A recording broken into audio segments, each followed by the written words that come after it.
բանակում կարող է շարունակվել հոգևոր ծառայությունը, պարզապես նրանք պիտի ենթարկվեն զինված ուժերի բարեհոգեբանական գծով վարչության։ Զինված ուժերում չի կարող լինել երկակի ենթակայություն։ Կան տեղեկություններ մամուլում, որ կարգալույցներին առաջարկվում է 700,000 դրամով գնալ եւ գնդերից աշխատել։ Ես իմ աշխատավարձի չափ չեմ կարող ասել, բայց կարող եմ ասել, որ նախարարի հրամանը, որը մենք հրապարակել էինք, բացահայտում է, որ այո, մենք կարող ենք պայմանագիր կնքել Հայաստանում հայ առաքելական եկեղեցու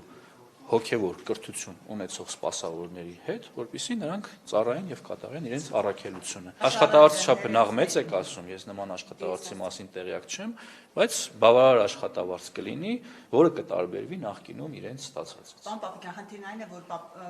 Դուք